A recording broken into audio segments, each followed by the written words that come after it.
degré de respect, d'amour, de manifestation de l'amour qu'ils avaient, je dirais pour leur père, c'était de respecter les consignes qu'il leur avait données. Mais vous êtes d'accord avec moi que cette alliance n'est pas une alliance divine. Alléluia. Parce que Dieu n'est pas un Dieu de pauvreté. Dieu n'est pas un Dieu de misère. Parce que contrairement à cette alliance, Dieu a dit à Israël, je vous fais sortir de l'Égypte pour vous ramener dans un pays où vous allez habiter des maisons. Vous allez manger le fruit, je dirais, de champs que vous-même vous n'avez pas semé. Donc Dieu, je dirais, conduisait son peuple là, dans la gloire, pendant que les Récabites étaient dans une alliance, je dirais, qui était liée à la misère. Alléluia. Mais cette alliance-là, leur père leur a dit, si vous voulez vivre longtemps, vous devez la respecter. Et les Récabites ont respecté cette loi-là de génération en génération. Aucun de leurs enfants, aucune de leurs filles, aucun membre de leur famille ne pouvait s'autoriser à braver cette loi. De peur, vous voyez, d'avoir une répression au milieu dans leur rang. De peur d'écourter sa vie. Pensez-vous que des personnes n'ont pas tenté d'aller à l'encontre de cette loi? Une loi qui subsiste depuis des générations dans une famille. Vous pensez qu'il n'y a pas eu quelqu'un qui a essayé d'être l'exception à la règle?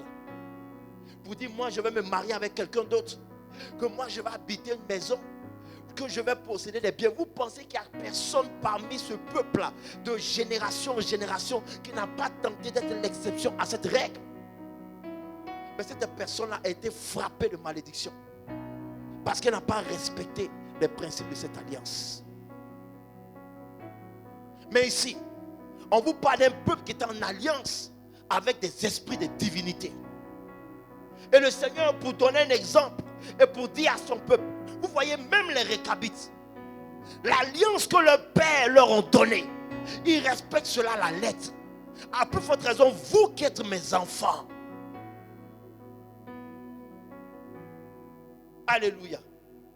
L'alliance, je le répète, c'est le plus haut degré d'amour, de confiance que tu peux avoir à l'égard d'une personne. C'est pour ça que vous allez voir que dans l'esprit d'une femme, tu peux vivre avec elle en concubinage, tu peux faire ce que tu veux. Mais le plus haut degré d'amour que tu puisses lui exprimer là, c'est de la marier. André, il n'y a pas de femme dans cette salle. Tu ne dis pas amen à ça. Alléluia. Parce que c'est une alliance. Quand vous allez devant le maire, on vous dit quoi? Tu lui dois fidélité. Tu lui dois assistance. Tu lui dois respect. Alléluia. Donc ce sont les clauses d'une alliance. Fidélité, assistance, respect. Le jour où ces clauses ne sont pas respectées, l'alliance peut être brisée. Alléluia. Parce que vous êtes dans une alliance. L'alliance, c'est l'accord, c'est le pacte que signent deux personnes qui se mettent ensemble et qui décident d'avoir un intérêt commun. Jésus a signé un pacte avec toi. Il est venu le premier vers toi. Et la Bible dit qu'il a posé son sang sur la table. Tu n'es pas en train de me comprendre.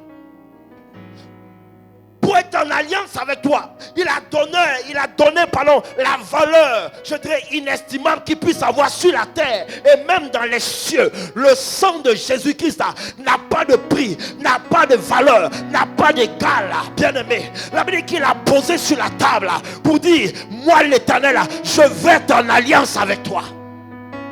C'est pour ça que la Bible dit que ce n'est pas toi qui l'as aimé le premier, mais c'est lui qui t'a aimé le premier. Il est venu vers toi. Il t'a vu bien aimé comme une brebis égarée. Et la Bible dit qu'il a pris soin de te ramener dans sa présence afin de faire de toi son épouse. Son épouse. Son épouse. Son épouse. Son épouse.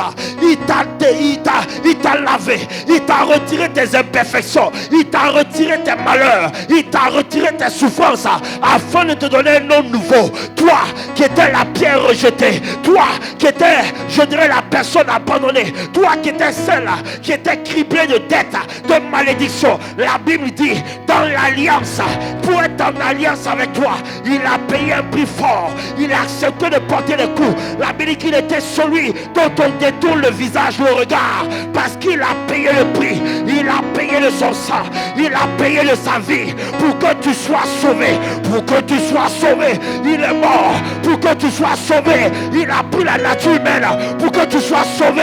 Il est venu, bien-aimé, être l'exception à la règle pour que tu sois sauvé. Il a défié les lois de la nature pour que tu sois sauvé. Voici, bien-aimé, je dirais l'amour, la confiance, le degré le plus haut que l'Éternel a posé sur la table pour toi. Donner de son sang, donner de sa vie. Un homme bien-aimé qui n'a lui pas péché. Et la Bible dit que c'est sur son dos qu'il a porté, je dirais, le fardeau, le salaire, le prix, le châtiment qui devait tomber sur nous. La Bible est retombée sur lui.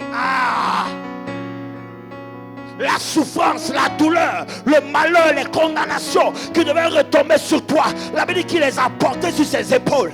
Voici le prix que lui il a mis dans la balance pour être en alliance avec toi. Alors bien-aimé, je ne sais pas aujourd'hui ce que Dieu peut te demander. Et toi tu vas estimer que c'est plus grand que ce que lui il a fait pour toi. Il n'y a rien que tu puisses faire qui sera aussi grand que ce que lui il a fait pour toi. Personne, ni un membre de ta famille, aucun membre de ta famille ne peut donner sa vie pour toi. Voilà pourquoi il a dit, même si ton père t'abandonne, même si ta mère t'abandonne, même si ta famille t'abandonne, moi l'Éternel, je ne t'abandonnerai jamais. Le plus haut degré.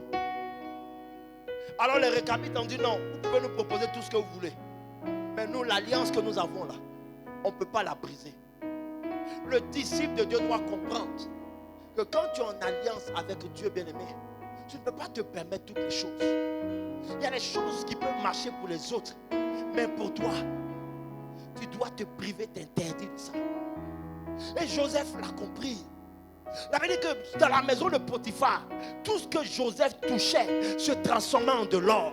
Joseph a touché ça, ça devient de l'or. Joseph a touché ça, ça devient de l'or. Joseph a touché le costume du diacre, ça devient de l'or. Tout ce qu'il entreprend réussit, ça réussit, ça réussit, ça réussit, ça réussit. Bien aimé, quelqu'un qui voit tout réussir, tout ce que tu entreprends réussit, bien aimé. De vous à moi, à un moment, comme on le dit, tes chevilles peuvent commencer à gonfler. Tu vas marcher, tu ne touches plus la terre.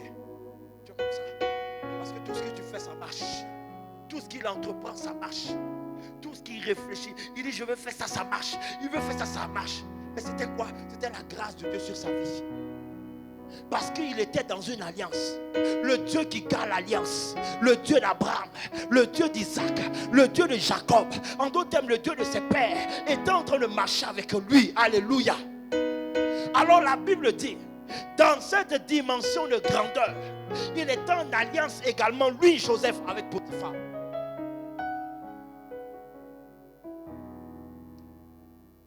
Charis, je n'ai pas donné ce verset-là, mais trouve-moi ça rapidement. C'est dans Genèse, chapitre 39. Genèse 39. Attends, je vais te donner ça rapidement.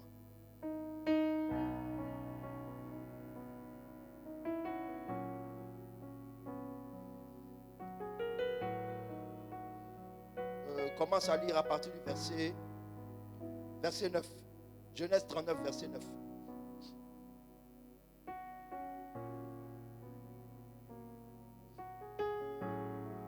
Amen. Je lis la parole du Seigneur. Il n'est pas plus grand que moi dans cette maison et il ne m'a rien interdit excepté toi. Il n'est pas plus grand que moi dans cette maison. Il est en train de parler de son maître Potiphar. Potiphar a tout mis entre les mains de Joseph. Alléluia. Parce que Joseph, vous voyez, est arrivé à une dimension où Potiphar a vu que tout ce que Joseph entreprenait était béni. Alors la Bible dit qu'il a tout remis entre les mains de Joseph. Il a dit, occupe-toi de tout.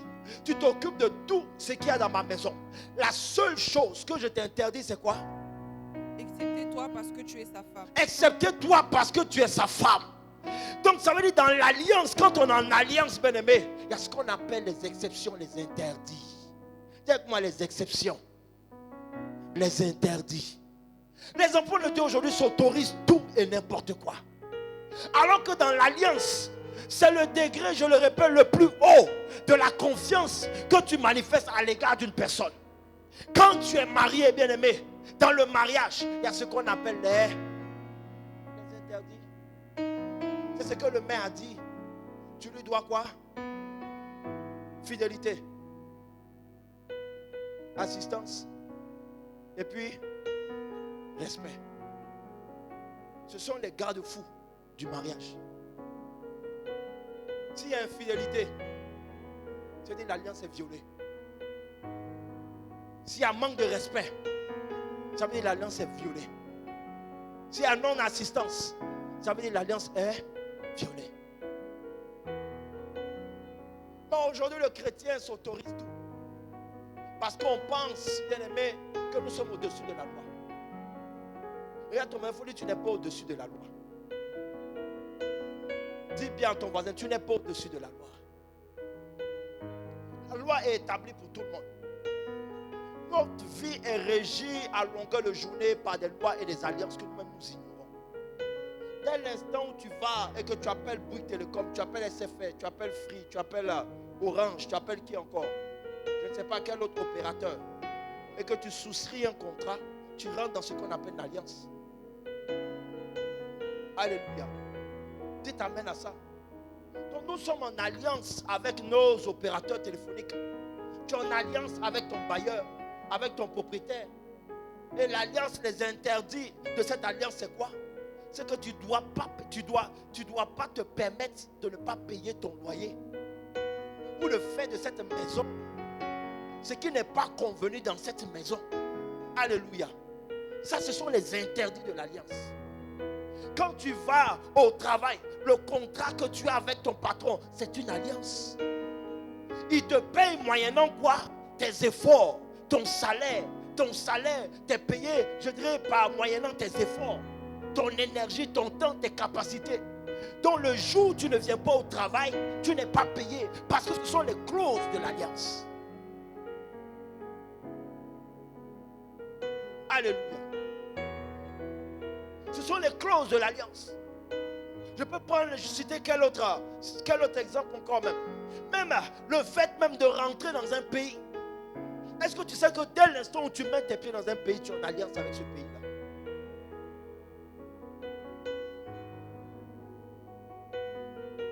Ok. Amen. Bon, je vais avancer. Alléluia. Deuxième alliance que je veux vous montrer. Tu vas prendre et on va terminer par là. Jean chapitre 11, verset 43. Donc on a vu l'alliance des Récabites. C'est une alliance, vous voyez, qui ne repose pas sur des fondations divines, mais que l'Éternel lui-même, il a pris un exemple pour dire à son peuple, vous voyez, une telle alliance, elle subsiste de génération en génération. Et la Bible dit que l'Éternel, je reviens sur le livre que nous avons lu tout à l'heure, les Récabites. L'Éternel va dire à son peuple, dites à la maison des Récabites, parce qu'ils ont respecté à la lettre les lois et les paroles de leur Père, sans s'en détourner, moi l'Éternel, comment on appelle ça? Je leur apporte la vie, la longévité. Vous voyez, la longévité de génération en génération. Donc aujourd'hui, il y a des peuples là. Quand vous les voyez, ils dorment dans les comment on appelle ça? Caravanes, tout ça là. Ce sont les descendants des Récabites. Ce n'est pas parce qu'ils ne veulent pas, mais parce que ça fait partie d'une loi qu'ils ont reçue de génération en génération. Parfois même ces gens-là, ils ont l'argent. Plus que toi-même qui vis dans un appartement. Amen. Mais parce que ça fait partie du principe de leur communauté, ils ne violent pas cette loi. Parfois même on voit des reportages. On les prend, on les ramène même dans les centres sociaux, on leur donne des maisons. Ils laissent la maison là et puis ils retournent. Vous n'avez jamais vu ça? Ils retournent habiter sous les tentes. Parce que c'est une loi. S'ils veulent vivre longtemps, ils doivent respecter ça. Mais nous qui sommes les fils du royaume, quelle alliance nous avons avec Dieu? Quelle alliance nous tissons avec Dieu? Dieu a mis dans la balance son sang. Toi, tu mets quoi dans la balance?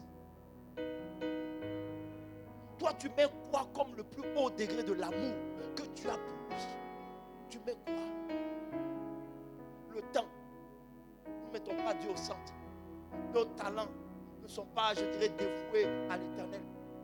Beaucoup ont des talents, des dons, mais vont les gaspiller dehors. Vont les gaspiller, je dirais, dans d'autres activités, dans d'autres choses, que de les mettre au service de Dieu. Nos finances, encore moins. Le centre d'intérêt n'est pas Dieu. Alléluia. Dîme, offrande, je dirais sacrifice à l'éternel. Ce sont des choses qui passent en dernier recours. Dans le calcul même, je dirais, dans l'équation, vous voyez, de nos revenus à la fin du mois. Où est-ce que nous mettons la balance, bien aimé, pour, je dirais, dire que nous sommes en alliance avec Dieu? Ton opérateur dit que pour être en alliance avec lui, pour un forfait de 130 gigas d'internet, appels et SMS illimités, il y a quoi d'autre encore? Avec la télévision gratuite, il dit c'est 25 € par mois. Voici ce que lui il a mis dans la balance. Si tu es d'accord, tu adhères et puis vous êtes en alliance. Qu'est-ce que vous mettez en alliance? Je n'ai jamais vu une personne, bien-aimée, être en alliance avec Dieu et dire que l'Éternel ne l'a pas visité. C'est impossible. Alléluia. Parce que quand tu rentres dans une alliance, la Bible dit celui qui m'honore sera honoré. Si tu m'honores devant les hommes, moi je vais t'honorer devant les anges. Alléluia. C'est une dimension profonde de la parole de Dieu. Ne dis pas que je vais t'honorer devant les hommes. Il dit je vais t'honorer devant les anges. Or les anges ont la responsabilité, bien aimé, d'accomplir la parole de Dieu dans ta vie. Quand il y a un accomplissement de la parole de Dieu dans ta vie, c'est un ange que Dieu envoie. Quand, je dirais, Dieu veut t'emmener à un niveau supérieur, c'est un ange que Dieu envoie. Ce sont les anges qui viennent accomplir la parole de Dieu, je dirais, dans la vie d'un être humain. Donc quand l'Éternel dit, je vais t'honorer devant les anges, c'est-à-dire qu'il va te donner une valeur pour dire aux anges qui viennent accomplir sa parole-là. Faites-le avec empressement et respect. Parce que la personne vers qui je vous envoie, c'est une personne que je qualifie selon mon cœur. Alléluia. Alors, je termine en disant, ayant dit cela, il cria d'une voix forte, Lazare sort. Alléluia. Dis avec moi, Lazare sort. Voici l'histoire de Lazare. Quelqu'un bien-aimé qui lit, je dirais, la Bible de temps à autre, ou qui feuillette la Bible de temps à autre, ne va pas comprendre que Lazare en réalité était en alliance avec Dieu. La Bible dit qu'on l'appelait ami de Lazare. Un ami, c'est quelqu'un avec qui tu es en alliance. Est-ce que tu sais ça? Est-ce que tout le monde est ton ami? Non, répondez-moi. Est-ce que tout le monde est ton ami? Est-ce que tout le monde est ton ami? Mais nous avons beaucoup de connaissances. Dans ton travail, tu as des connaissances, tu as des collègues, ce sont tes connaissances. Mais tes amis bien-aimés, c'est ceux qui rentrent, je dirais, entre guillemets, dans ton cercle restreint ou dans ton intimité. Donc il y a une alliance, il y a une confiance qui s'établit. Alléluia. La Bible dit que Lazare était ami de Jésus. Pourquoi? Parce qu'à chaque fois que Jésus venait à Béthanie, et la Bible dit que Béthanie était une ville qui était, je dirais, près de Jérusalem. Donc ça veut dire que quand Jésus voulait aller à Béthanie ou à Jérusalem, c'est chez Lazare qu'il allait séjourner. Donc Lazare avait fait une alliance avec Jésus pour dire, à chaque fois que tu vas aller à Jérusalem, à chaque fois que tu vas aller dans les villes aux alentours, viens séjourner chez moi. Alléluia. Mais nous savons que Jésus était un missionnaire. Sa vie ne dépendait pas de lui. Son calendrier ne dépendait pas de lui. Son emploi du temps ne dépendait pas de lui. Donc il pouvait débarquer chez Lazare à un moment improbable. Il pouvait débarquer chez Lazare dans une saison, vous voyez, où Lazare n'était pas au beau fixe. Mais dans l'alliance, Lazare a dit, tant que tu veux venir manger, tant que tu veux venir séjourner, viens chez moi. Mes frères, je ne vous parle pas de Jésus seul. Quand Jésus s'est déplacé, la Bible dit qu'il y avait quoi? Il y avait une délégation. Donc minimum 12. Ils étaient au minimum 12. 12, minimum. 12 disciples. Les Pierre, les Jean, des gros mangeurs. Des gens qui pouvaient te finir au moins deux bols de riz. Des gros mangeurs. Lazare dit, si vous venez, venez chez moi. Mais dans cette délégation de Jésus, il y avait les 12. Mais la Bible dit aussi également qu'il y avait des femmes qui accompagnaient Jésus dans son ministère. Il y avait Marie, mère de Jésus. Il y avait Marie de Magdala. Il y avait les Suzanne, femme de l'intendant d'Hérode. Il y avait des femmes qui accompagnaient Jésus. Sans compter, bien aimé, la foule qui suivait Jésus à chaque fois qu'il se déplaçait. Or, nous savons que quand Jésus allait s'installer dans le désert et qu'il a commencé à prêcher, la foule l'a suivi là-bas jusqu'au soir. Alors les gens ont dit à Jésus, bon, comment ça se fait tard? Il est préférable que tu les fasses rentrer chez eux et ils reviendront le lendemain. Jésus lui a dit non, on est obligé de les nourrir. C'est là qu'il y a eu le miracle de quoi? Des pains, des poissons. Alléluia. Donc imaginez-vous Lazare, quand il sait que son ami Jésus arrive. Alléluia. Tu dois le recevoir. Tu le reçois comment? Tu ne sais même pas le nombre de couverts que tu dois préparer. Parce que Jésus, je dirais, draine des foules. Mais Lazare était en alliance avec Jésus. Lazare était ami de Jésus. Lazare pourvoyait aux besoins de Jésus. Le nombre de temps, d'heures, de semaines, de mois que je dirais Jésus devait passer dans les alentours, c'est chez Lazare que Jésus restait. C'est pour ça que Marthe a eu mal et qu'elle a parlé mal à Jésus. Quand il est venu, Dieu lui a dit, mais toi tu viens après qu'il soit mort, après qu'il soit enterré. Alors qu'on t'a appelé, on t'a même dit, ton ami Lazare est sur le point de mourir. Tu ne t'es pas déplacé. C'est maintenant qu'il est mort que tu arrives. Parce qu'elle a vu tout ce que Lazare avait fait de son vivant pour Jésus. Alléluia. Elle ne pouvait pas se permettre de parler à une personne dont on n'avait pas vu son frère s'investir dans la vie de cet homme-là.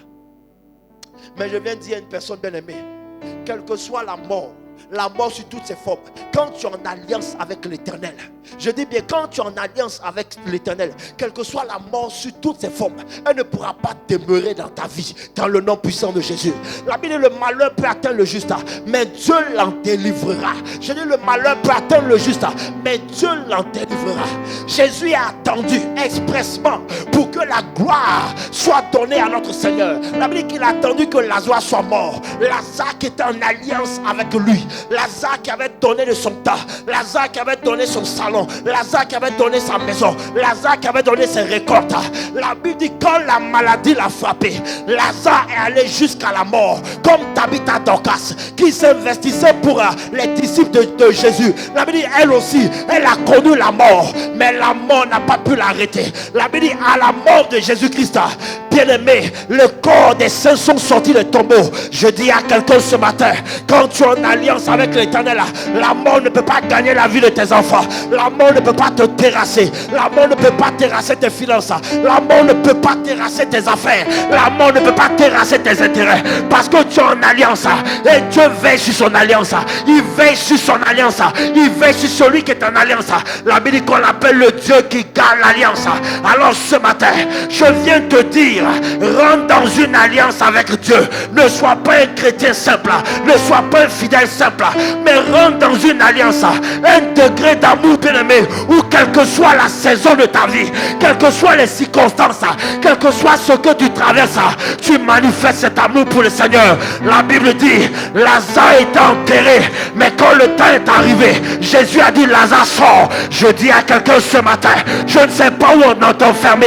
Je ne sais pas où on a enfermé ta santé. Je ne sais pas où on a enfermé ton travail. Je ne sais pas où on a enfermé tes finances. Je ne sais pas où on a enfermé un domaine de ta vie. Mais je dis ce matin, par l'autorité du nom de Jésus, comme Lazare, tu sors de la misère, tu sors de la précarité, tu sors de la cécité, tu sors de la stérilité, tu sors de la misère, tu sors des hôtels de ta famille, tu sors des malédictions de famille, tu sors des interdictions de famille. Je dis à quelqu'un, tu sors parce que tu es en alliance avec Dieu.